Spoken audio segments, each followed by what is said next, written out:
Merci à la personne qui a dit oui. On va pouvoir démarrer. Cher Jérémy Yordanov, député de la 5e circonscription de l'Isère. Cher Éléonore Balestas, conseillère départementale du canton. Cher maire élu des communes voisines, Pierre Fort, maire de Quai en Chartreuse, et son adjoint Philippe Giroubi. Cher maire Christian Balestreri, de Quai en Chartreuse. Cher maire Marc Dupinois, maire de Mont-Saint-Martin. Cher Salvador Caltagirone et Jean Reynaud, adjoint au maire du Fontanil. Chers élus du conseil municipal, chers membres du conseil municipal enfants. Cher major Jean-Pierre Jacquet, commandant de la brigade de Saint-Égrève et aussi son représentant de Grenoble. Cher lieutenant Joachim Rezende, chef de caserne de Saint-Égrève. Chers représentants des associations et de l'ensemble des forces vives de la commune. Chères Saint-Égrévoises, chers Saint-Égrévois, chers amis. C'est avec un plaisir sincère que nous nous retrouvons en présence de l'ensemble du conseil municipal adultes et enfants, ainsi qu'en bonne compagnie avec les autres élus. Il nous faut l'honneur et le bonheur d'être à nos côtés sur cette estrade.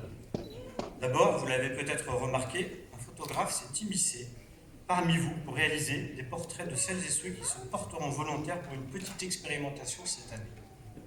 Cette cérémonie est placée sous le signe de la lumière à Saint-Égrève à la nuit tombée.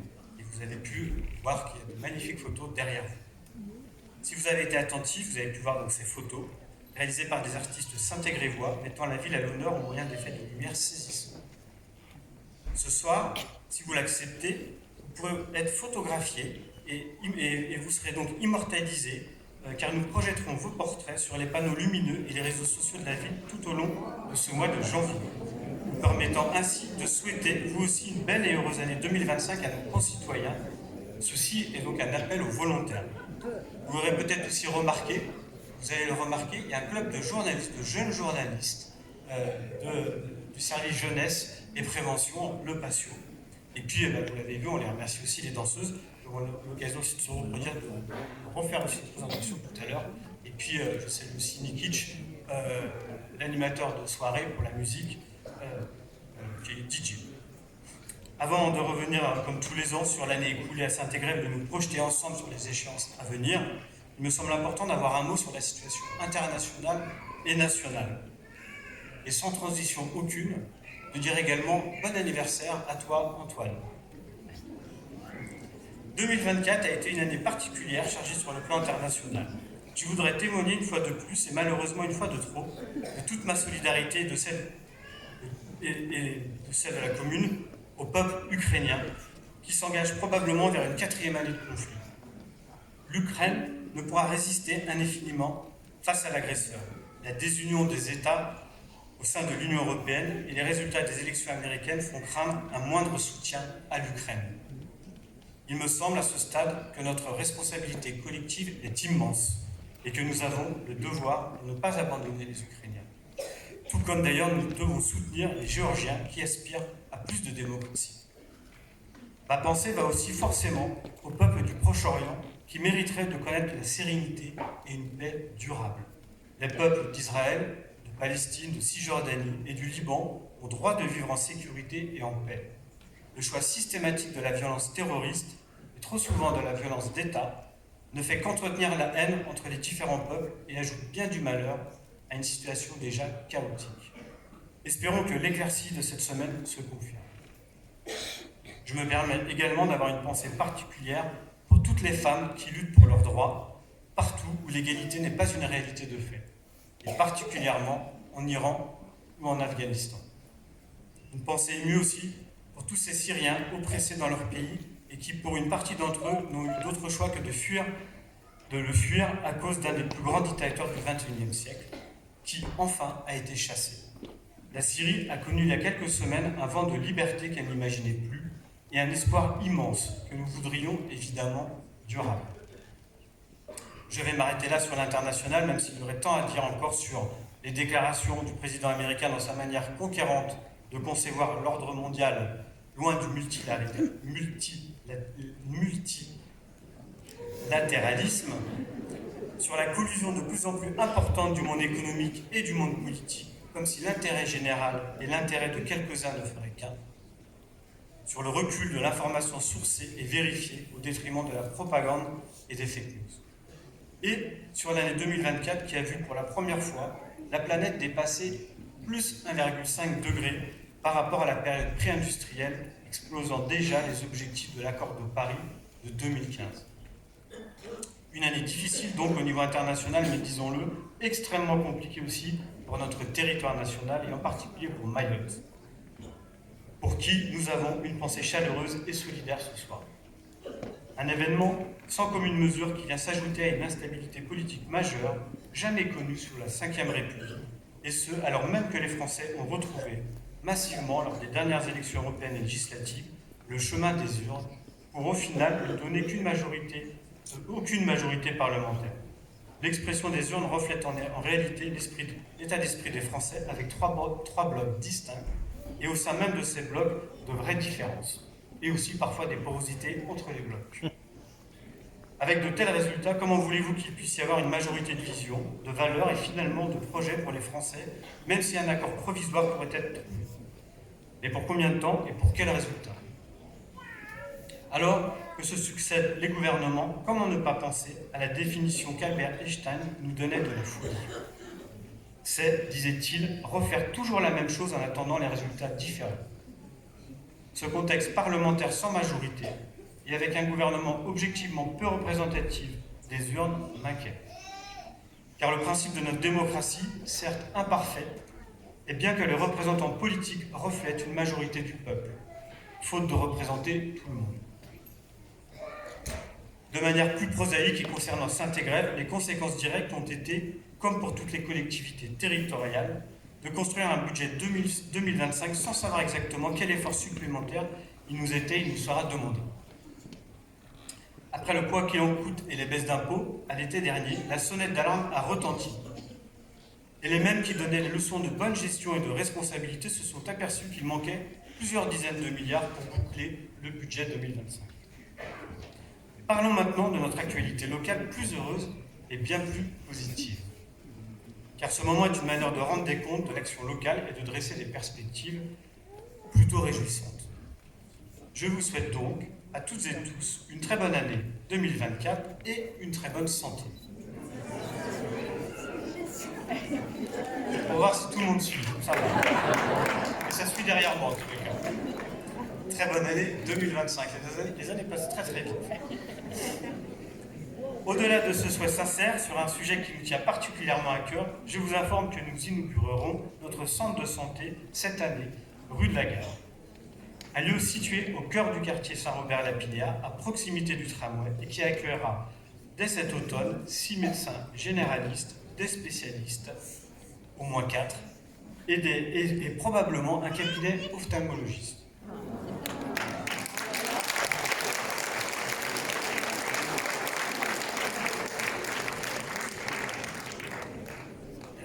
Cette ouverture constitue un acte important de notre mandat qui consacrera 4 années de travail avec nos partenaires Office Santé, Care Santé et le promoteur. À cet égard, je voudrais profiter de l'occasion qui m'est donnée pour saluer les services et l'implication de notre première adjointe en charge de la politique de santé, Françoise Charavin.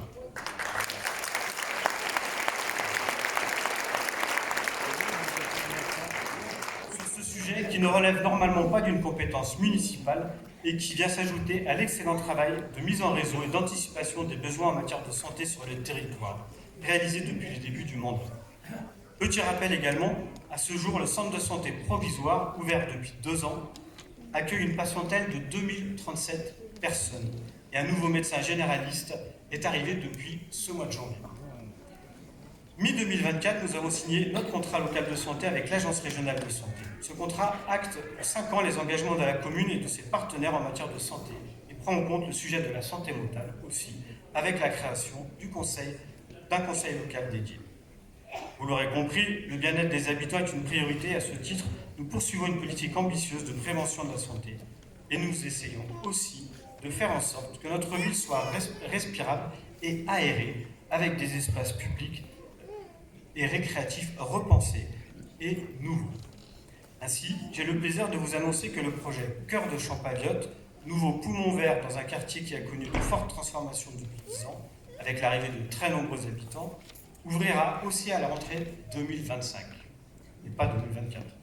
Comme vous le savez sans doute, ce lieu travaillé avec les habitants du quartier sera composé d'un espace intérieur qui accueillera une salle pour l'association de quartier et des bureaux pour la Ligue de protection des oiseaux, avec ses salariés, avec qui nous travaillons d'ores et déjà sur des possibilités d'ateliers éducatifs à destination des jeunes Saint-Égrémois. L'extérieur sera quant à lui composé d'un grand jardin avec des espaces spécifiques, tantôt dédiés à renforcer la biodiversité, tantôt pour des jardins et vergers partagés, et d'un espace ludique. De même, le projet de maraîchage avance à grands pas. Déjà en 2024, vous avez peut-être goûté les blettes, les haricots ou les courgettes de la ferme Pimprenel, des produits Made in Saint-Égrève, bio et en circuit très court. En 2025, la ferme Pimprenel sera quasiment en vitesse de croisière, avec une production largement augmentée grâce à la construction d'un bâtiment et de serres, des travaux d'accès à l'eau et de tous les aménagements déjà réalisés. Notre plan arbres et arbustes poursuit à un rythme régulier et concernera 200 arbres de haute tige plantés en 2025 qui s'ajouteront aux 268 l'ayant été depuis 2022 et aux 182 arbres plantés par la métropole.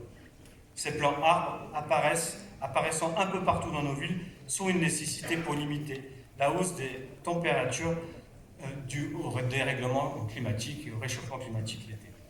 Ce même plan intégrera les conséquences de la tempête qu'a connue notre commune le 1er septembre dernier, et vous vous en souvenez, veille de la rentrée scolaire et qui a arraché ou abîmé des centaines de sujets. À ce titre, je remercie particulièrement les services techniques, les espaces verts de la ville et les élagueurs pour tout le travail qu'ils ont dû faire en plus du travail quotidien. 2004 fut, grâce au travail engagé avec la métropole, l'occasion aussi de réaménager la place Salvador Allende à Fiancé, le carrefour de l'Europe, et de finir la deuxième tranche de la chrono-vélo dans la zone d'activité. En 2025, la métropole a souhaité que soit plus végétalisée l'avenue San Marino, cette avenue qui est l'entrée de ville de Saint-Égrève depuis l'autoroute, et surtout réaménager enfin les rues de Champaviotte et de la Vence. Des réalisations notables, mais en deçà des objectifs que nous étions communément fixés en début de mandat avec la métropole. Nous regrettons en particulier l'arrêt s'inédit de 2 projets pourtant bien avancés, avec des études quasiment terminées, que sont les réaménagements complets de la rue de la Gare et de l'avenue de Carbène pour sécuriser notamment les piétons et les cycles. Sinon, sans transition, comment ne pas aborder la question de l'énergie et de l'éclairage public avec la thématique de la soirée qui nous anime? Parce que vous l'avez vu, aujourd'hui, il y a de vraies belles photos qui ont été prises le soir, et vous avez aussi la carte de vœux qui a été une carte qui a été réalisée par un artiste avec des Saint-Égrévois à l'occasion du 14 juillet. Sur ce sujet, donc, comme sur tant d'autres, vous l'aurez compris, l'année sera riche grâce à l'installation de 2 centrales photovoltaïques supplémentaires à l'Alba Lestas, ainsi qu'au-dessus de notre tête, juste ici, comme je vous l'avais indiqué l'an dernier. Les études sont enfin terminées, les charpentes sont suffisamment solides pour accueillir ces 2 centrales photovoltaïques qui viendront s'ajouter à l'installation des panneaux de Prédieu terminés en 2024, le gymnase Prédieu.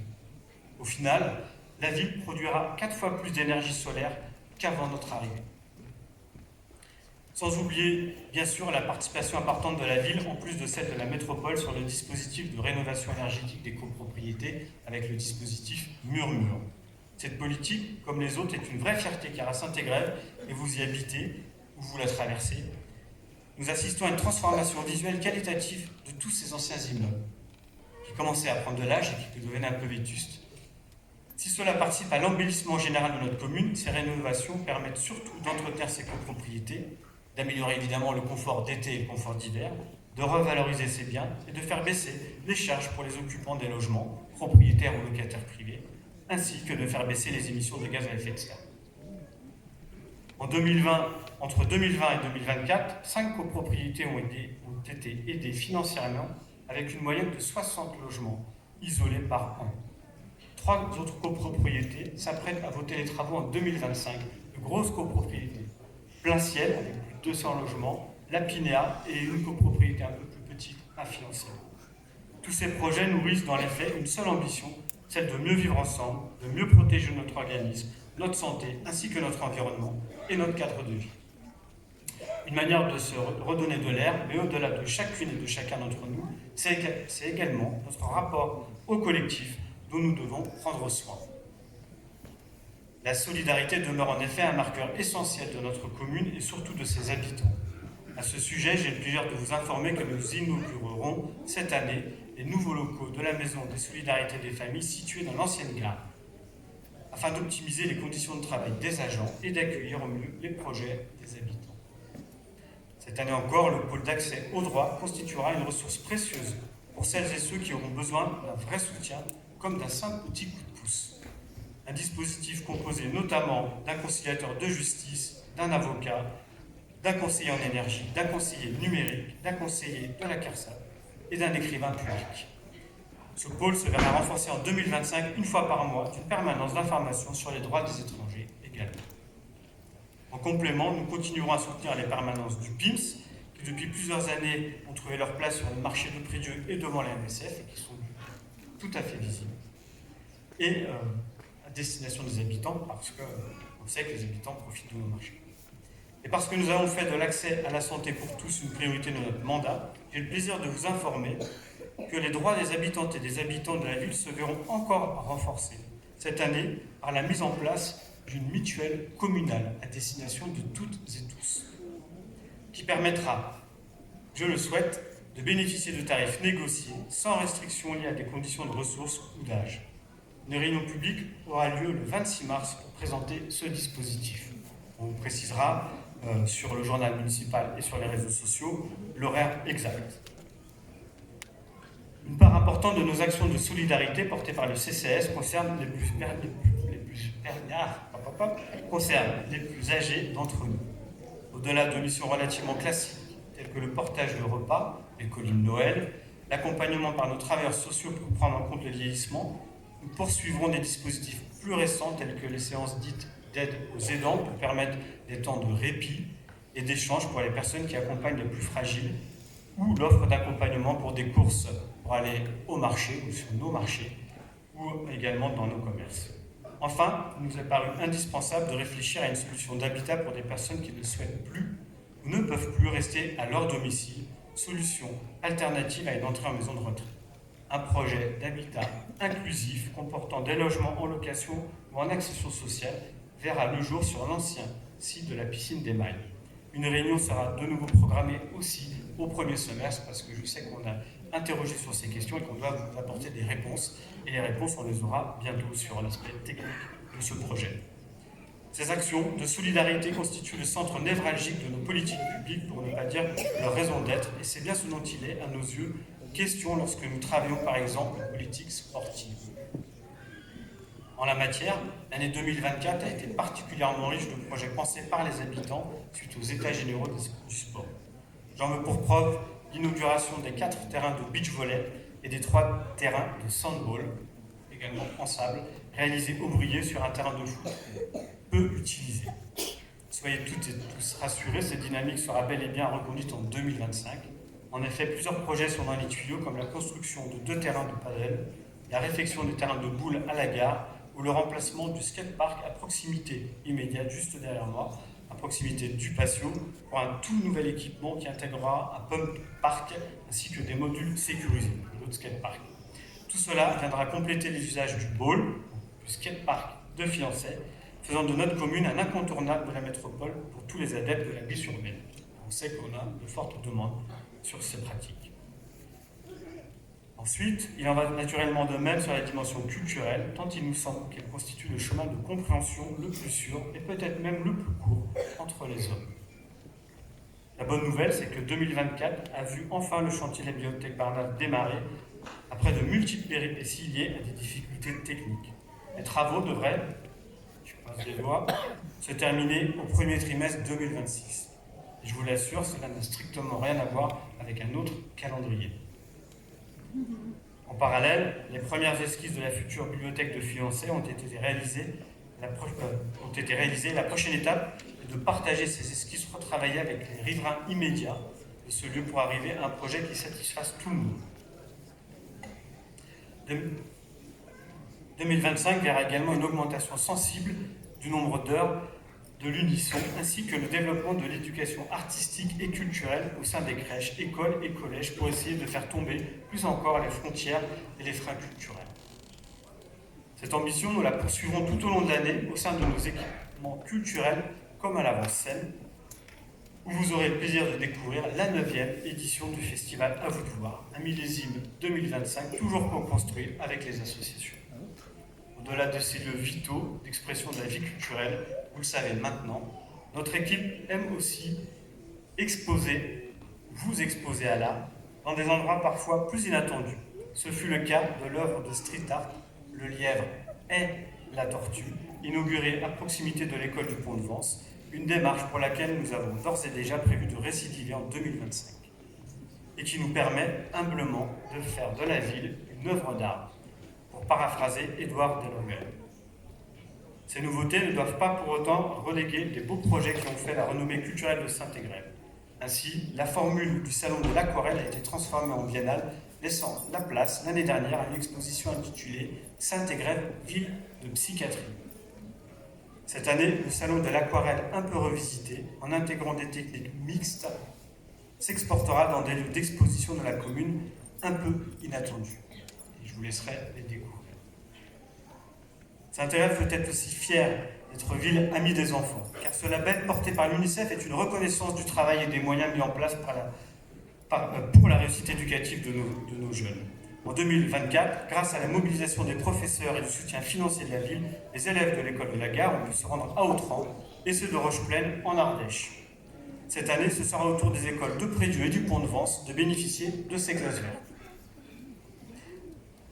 Ce sont des temps et des espaces qui permettent d'apprendre autrement, autre part, et de créer une relation saine au vivant et à la nature. Cet objectif se trouve aussi à l'origine du dispositif d'école dehors, que la ville soutient et qui a démarré dans plusieurs groupes scolaires. Ce travail d'éducation au vivant et à l'environnement se réalise en complémentarité avec les nouveaux outils pédagogiques et la technologie. Ainsi, il est important de souligner les investissements réalisés sur l'équipement numérique des écoles de la commune et plus particulièrement sur le renouvellement du matériel informatique. Et puisque nous avons parlé de tout, sauf des cours d'école, il me semble tout de même nécessaire de vous rappeler qu'après les écoles de Barnave, de la Gare, de la Monta, c'était l'an dernier, autour de l'école du Pont de Vence, de se refaire une beauté. À l'instar de celles qui l'ont précédée, cette dernière s'est vue débitumisée, revégétalisée, pour mieux accueillir une multitude d'univers différents, d'ambiances, avec par exemple un jeu pensé par et pour les enfants eux-mêmes. Enfants qui ont leur mot à dire dans le processus de réalisation et de transformation de ces cours d'école, comme l'ensemble des personnes qui font l'usage de ces cours, la communauté éducative au sens large. En 2025, le plan des cours d'école concernera cette fois près de 4000 m² seront complètement repensés, réinventés pour le plus grand bonheur des enfants et des adultes. Au total, ce sera l'équivalent de quasiment 2 terrains de foot et demi qui ont été complètement transformés, végétalisés et désimperméabilisés en comptant la cour de l'école de musique. En matière de petite enfance, la crèche de Fiancé devrait réouvrir à la rentrée 2025 après un an de travaux de rénovation totale de l'équipement afin d'accueillir nos petits chérubins dans de meilleures conditions de confort d'hiver et de confort d'été. Ensuite, comme s'agissant de la santé, tout à chacun a le droit de se sentir serein dans notre vie. C'est la raison pour laquelle, avec le service jeunesse et prévention, nous avons depuis le début de Mentam mis en place une médiation estivale que nous avons petit à petit fait le choix d'étirer dans le temps. Un dispositif positionné au carrefour de l'allée verte et de la prévention, permettant de désamorcer les situations qui pourraient potentiellement dégénérer sur les espaces publics. En 2025, nous faisons le choix de recruter directement au sein des services de la ville un profil de médiateur qui sera pendant la période estivale renforcé par une autre personne. Un outil supplémentaire qui va, à notre sens, nécessairement de pair avec une exigence de fermeté, nous conduisant à déposer des plaintes et à nous porter partie civile de manière systématique lorsque les conditions procédurales nous le permettent. Cette fermeté, ou tout simplement ce respect des règles, se traduit aussi par de la verbalisation quand cela est nécessaire. Toutes les semaines ou presque, l'élu à la tranquillité publique et moi-même sommes en lien avec la gendarmerie. Nous partageons certaines de nos priorités respectives et essayons d'agir chacun avec nos compétences et nos actions de concert. Et je voudrais particulièrement ce soir aussi les remercier parce qu'il y a eu quelques affaires ces derniers jours à Saint-Égrève et ils ont pu faire le flagrant délit et donc on les remercie pour ces affaires en particulier. Enfin, comment ne pas évoquer la participation citoyenne, notre participation active pour s'intégrer. Cette participation que nous avons souhaitée et qui a été rendue possible par les dispositifs comme le Fonds d'initiative citoyenne, le budget participatif, les ateliers de la transition, et tout au long de l'année autour de projets et d'actions, est une priorité de ce mandat.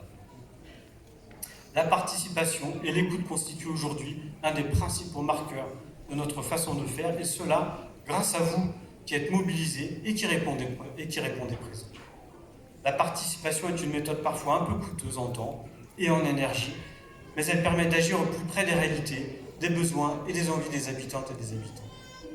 Ainsi, nous essayons d'associer le maximum de personnes pour enrichir les projets municipaux et de soutenir vos propres initiatives autant que possible, et dans la limite évidemment des moyens de la ville et aussi de nos ressources humaines. En 2025, 2 projets issus des derniers budgets participatifs verront le jour.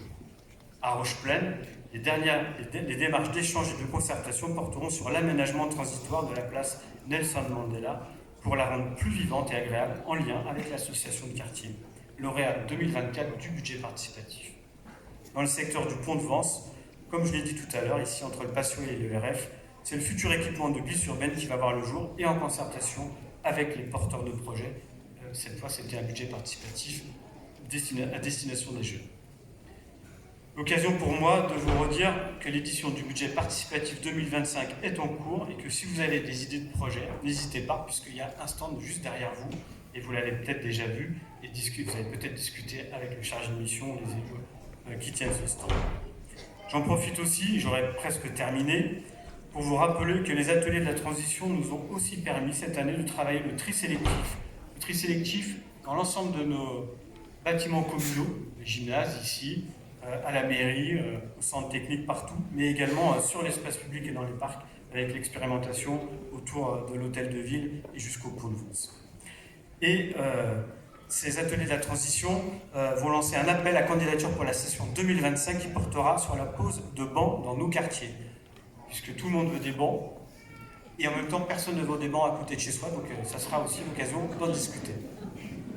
Alors si vous êtes intéressé, n'hésitez pas et répondez présent, puisqu'on aura besoin de vous pour discuter de où il faut mettre les bancs, ou où est-ce qu'il faut les enlever. Voici un petit panorama, non exhaustif, ou un grand panorama, mais il n'est quand même pas exhaustif, de l'année écoulée et de l'année à venir.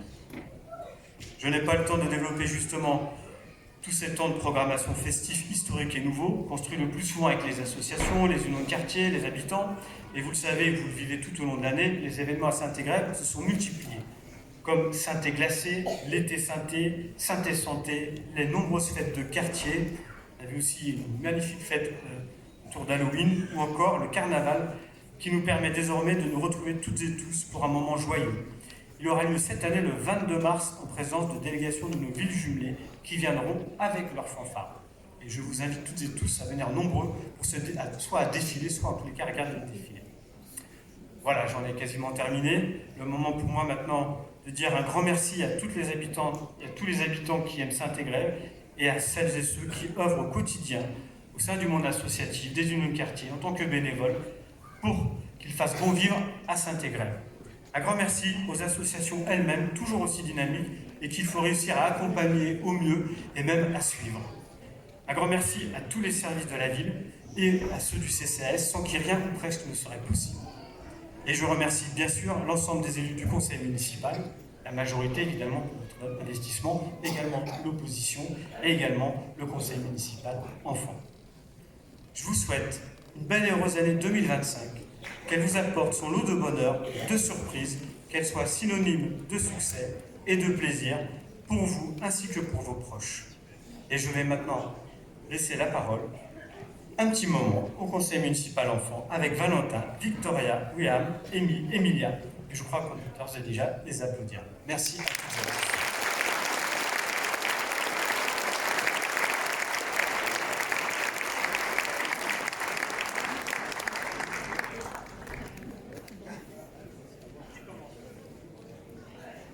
Il est où Valentin? Ah oui, je t'ai vu, je t'ai salué déjà. Tu es prêt?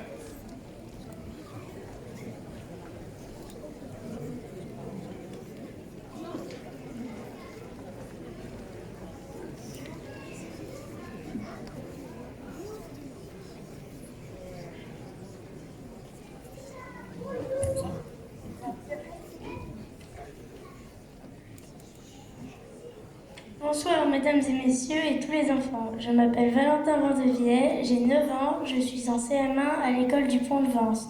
Je travaille sur le projet biodiversité afin de recenser les animaux sauvages que nous pouvons trouver dans le parc de Fiancé. Je vous souhaite une belle et heureuse année. Une belle et heureuse année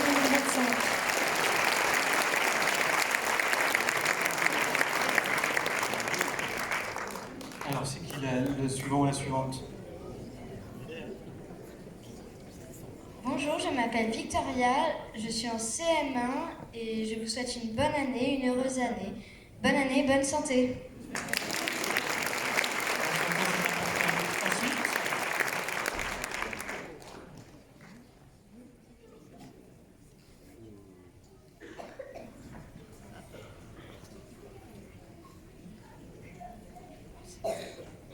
Bonsoir, chères Saint-Égravoises et chers Saint-Égrevois. Je m'appelle Emilia Weich, j'ai 11 ans et je suis en CM2 à l'école La Montagne. Je suis membre du CME depuis 1 an et demi. Je fais partie du comité pour améliorer la cantine pour les écoles. Nous allons faire un sondage auprès des élèves. Je vous souhaite une bonne année, meilleurs vœux, bon appétit et bonne soirée.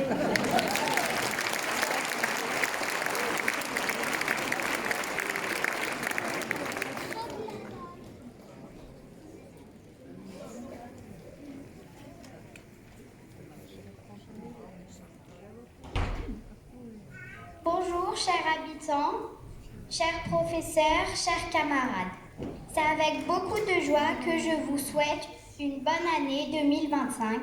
Que cette nouvelle année soit remplie de joie, de santé et de réussite. Merci, Monsieur le maire, pour tout ce que vous faites pour notre ville. Merci à Carla qui enseigne le conseil municipal des enfants. Ensemble, faisons de cette année une période plus belle et pleine d'espoir. Bonne année et bonne santé.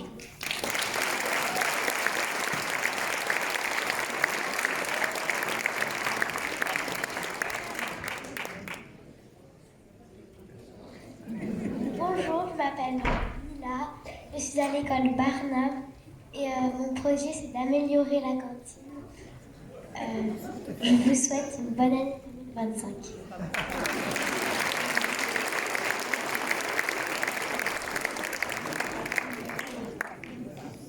Bonsoir à toutes et à tous, je m'appelle Émilie Scarpa, je suis en CM2, je fais partie du conseil municipal des enfants. Cette année, je travaille sur l'alimentation. Bonne année et meilleurs vœux.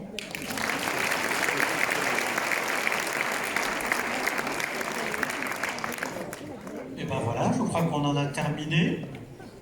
Et ben, je nous souhaite donc une bonne année 2025 et pas 2024. On va enlever probablement quelques chaises, faire un peu de place, et on va continuer la soirée. Donc il va se passer quelques événements, vous allez voir.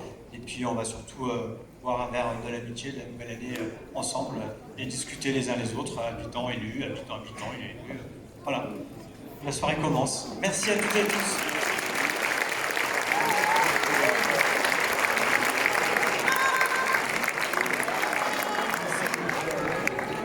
En ce qui concerne la disposition de la salle, nous allons maintenir 4 ou 5 rangées de chaises juste là devant pour celles et ceux qui souhaitent pouvoir s'asseoir ou rester assis.